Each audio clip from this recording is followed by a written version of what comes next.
नीरज के पास police station से phone आता है और कहा जाता है कि तुम पुलिस स्टेशन आ जाओ, तुम्हारी पत्नी को हमने ढूंढ दिया है।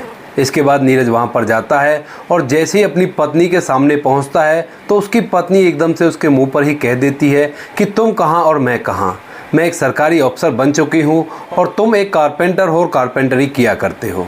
इस बात को सुनने के बाद जो नीरज है वो हक्का बक्का सा रह जाता है। वो सोच में पड़ जाता है कि आखिर हुआ तो क्या हुआ, आखिर क्या कहानी थी, क्या किस्सा था, किस वजह से उसकी पत्नी उसे इस तरह से बोल रही थी। पूरी घटना की सच्चाई जानने के लिए वीडियो को अंत तक जरूर देखें। नमस्कार दोस्तों, मेरा नाम है जीतू सौरौत और आप लोग देख रहे हो ब्रेन डिमांड चैनल। वीडियो को ज़्यादा से ज़्यादा शेयर करें और पेज को फॉलो करना ना भूलें। आज की ये सच्ची घटना है झांसी की। झांसी के अंदर एक नीरज नाम का लड़का रहा करता है। नीरज जो कि पेशे से कारपेंटर है, यानी कि लकड़ियों से फर्नीचर वगैरह, घरों में गेट वगैरह चढ़ाया करता है। इस तरह का उसका काम था। तो तभी वह अपने एक दोस्त से मिलने के लिए जाता है झांसी के अंदर ही। तो उसको एक लड़की दिखाई देती है और उस लड़की को देखते ही पहली ही नज़र में उससे प्यार हो जाता है।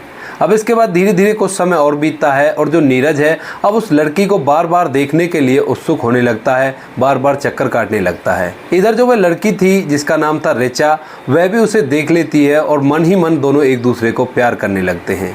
अब धीरे धीरे उनकी बातें भी होने लगती हैं, एक दूसरे को फ़ोन नंबर दिए जाते हैं और फ़ोन नंबर के बाद उनका प्यार लगभग 3 साल तक चलता है। और 3 साल चलने के बाद वो लोग फैसला करते हैं कि अब एक दूसरे के बिना नहीं रहा जाएगा।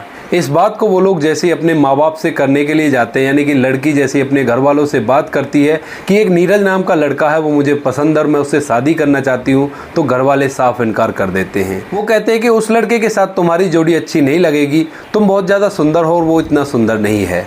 इस बात को कहकर कुछ घर वाले मना कर देते हैं, लेकिन कुछ इस शादी से राजी थे। तो अब इसके बाद नीरज और ऋचा दोनों एक फ़ैसला लेते हैं। वो कहते हैं कि जिएंगे तो साथ जिएंगे, मरेंगे तो साथ मरेंगे। और वह लोग एक मंदिर के अंदर जाकर शादी कर लेते हैं।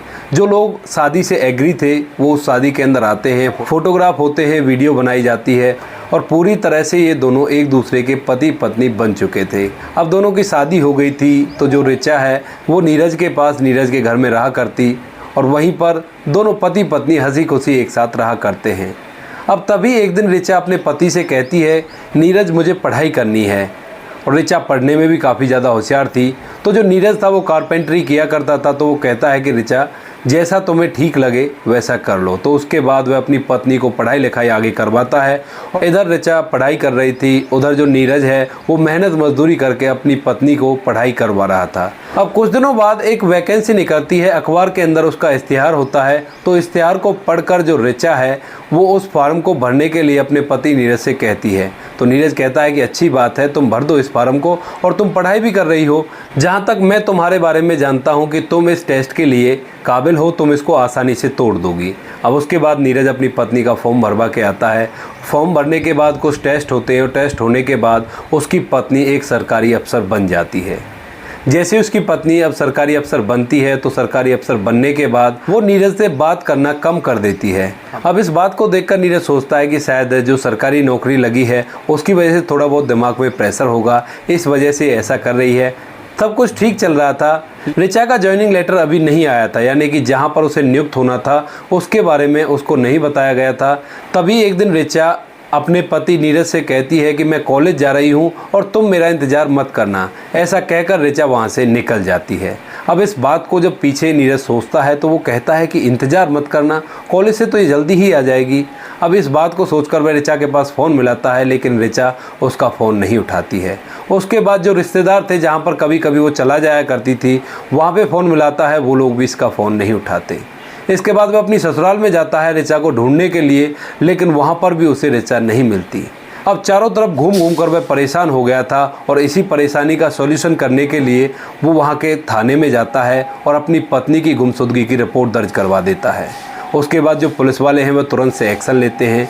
उससे ऋचा का फ़ोन नंबर लिया जाता है और उसका फ़ोटो वगैरह लिया जाता है।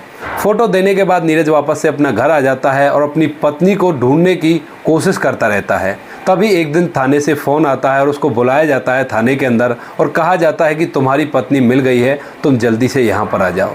अब दोस्तों उसके बाद जैसे ही नीरज थाने के अंदर जाता है तो ऋचा एक कुर्सी के ऊपर बैठी हुई थी। जैसे नीरज उसके सामने जाकर खड़ा होता है तो ऋचा अपना मुंह फेर लेती है। अब इस बात को देखकर नीरज को बुरा तो लगता है, लेकिन पुलिस वाले उससे कहते हैं क्या यही है तुम्हारी पत्नी ऋचा जिसे तुम ढूंढ रहे थे? तो नीरज कहता है कि हाँ साहब, यही है मेरी पत्नी। लेकिन ऋचा वहीं पे कह देती है पुलिस वालों के सामने ही कि मैं कहाँ और तुम कहाँ, हमारा तुम्हारा कोई मेल नहीं है। इस बात को सुनकर जो नीरज है वो एकदम हैरान सा हो जाता है, परेशान सा हो जाता है। वो सोचने लगता है उन टाइमों को जब वो एक एक पैसे बचाकर अपनी पत्नी की फीस के लिए पैसे इकट्ठा किया करता था, क्योंकि वो कारपेंटर था, ज़्यादा बड़ा उसका रोज़गार नहीं था। महीने के 10-15 हज़ार रुपये कमाया करता, उनमें से घर का खर्च भी चलाया करता और अपनी पत्नी के लिए पढ़ाई के भी पैसे बचाया करता। इस बात को सोचकर नीरज वहाँ पर उदास हो जाता है, लेकिन उसकी पत्नी बार बार उससे कहती है कि मैं कहाँ और तुम कहाँ, तुम एक मामूली से कारपेंटर हो और मैं एक सरकारी अफसर बन चुकी हैं। अब दोस्तों जो ऋचा है, ऋचा अपने पति नीरज के साथ जाने से पुलिस वालों से साफ इनकार कर देती है, कहती है कि मैं इसके साथ नहीं जाऊँगी। इसके बाद नीरज वहाँ से आ जाता है, मायूस सा चारों तरफ घूमता रहता है, लेकिन ऋचा उसके पास नहीं आई थी। उसे लग रहा था कि अब तो मेरा घर उजड़ ही गया।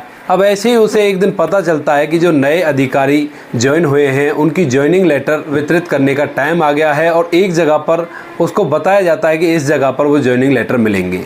तो जो नीरज है वहाँ पर सुबह सुबह जाकर ही बैठ जाता है और मेन गेट पर ध्यान देता है कि कब मेरी पत्नी आएगी और मैं उससे बात करूँगा। वो सोच रहा था कि मैं उससे बात करूँगा तो वो मान जाएगी और मेरा घर दोबारा से बस जाएगा। इस बात को सोचकर वह उस ऑफिस के सामने बैठा रहता है। लेकिन जब काफ़ी देर हो जाती है, सभी जो सरकारी अफसर ज्वाइन हुए थे वो अपने ज्वाइनिंग लेटर को लेकर वहाँ से चले गए थे, तब भी उसकी पत्नी वहाँ पर नहीं आती है। अब इस बात को सोच कर जो नीरज है वो काफ़ी ज़्यादा परेशान होता है और वह ऑफिस के अंदर जाता है। वहाँ पर जो अधिकारी थे जो ज्वाइनिंग लेटर बांट रहे थे उनके सामने रिक्वेस्ट करता है, कहता है कि साहब मेरी पत्नी ऋचा यहाँ पर आई होगी या फिर आकर चली गई होगी, आप एक बार लिस्ट में देखकर ये बता दीजिए वो आई है या नहीं। अब इसके बाद जो अधिकारी थे वो भी उस पर तरस खाते हैं और लिस्ट में देखते हैं और पूछते हैं उसकी पत्नी का नाम, तो वो बताता है कि मेरी पत्नी का नाम ऋचा है। ऋचा का जैसे ही नाम देखा जाता है तो वह अधिकारी उसे बताते हैं कि तुम्हारी पत्नी तो काफ़ी देर पहले यहाँ से जा चुकी है, यानी कि जो ऋचा थी वो अपना ज्वाइनिंग लेटर लेकर बैक डोर से बाहर जा चुकी थी। अब जैसे ही वो बाहर निकलता है तो उसके चेहरे पर मायूसी साफ झलक रही थी।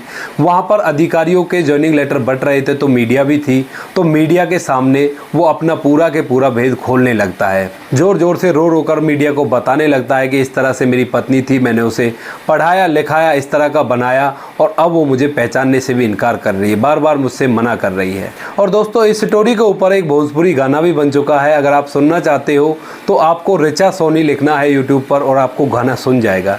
काफ़ी अच्छा गाना है, समझ में तो नहीं आता क्या कह रहे हैं वो लोग, लेकिन जो लिरिक्स हैं वो काफ़ी अच्छे हैं। ऐसा ही मामला 1 साल पहले भी आया था ज्योति मौर्य का, वो आपको भली भांति पता होगा, लेकिन ये नया मामला आया है जहाँ पर एक पत्नी ने अपने पति की मेहनत को नज़रअंदाज करते हुए उसे पहचानने से भी मना कर दिया।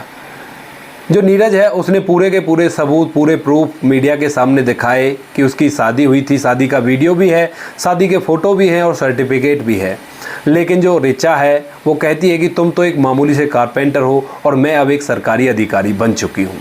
ऐसा कहकर वो उससे पीछा छुड़ाना चाहती है। तो ये अभी अभी का मामला है, झांसी के अंदर ये घटना घटी है और बिल्कुल सत्यता पर आधारित है। तो दोस्तों ये थी आज की कहानी। आप लोगों को जैसी भी लगी हो कमेंट सेक्शन में बता देना। बाकी दोस्तों वीडियो अच्छी लगी तो वीडियो को लाइक और शेयर जरूर करें। और इन घटनाओं को सुनाने का उद्देश्य आपको परेशान करना बिल्कुल भी नहीं है। ये केवल समाज के अंदर घटी हुई कुछ ऐसी घटनाएं हैं जिनसे आपको बहुत कुछ सीखने को मिल सकता है। इस घटना में दर्शाया गया है कि जब एक लड़की कमाने लगती है तो वह लड़के की ज़रा भी नहीं सुनती, वो उसको ज़रा भी तवज्जो नहीं देती। लेकिन वहीं पर एक लड़का जब कमाता है तो उसको अपनी कमाई का कोई भी घमंड नहीं होता। अब इन दोनों का मामला फैमिली कोर्ट में चल रहा है, बाकी जो होता है वो आपको पता चलता रहेगा। मिलते हैं किसी नेक्स्ट वीडियो में नए टॉपिक के साथ, तब तक के लिए जय हिंद, जय भारत, जय हिंदुस्तान।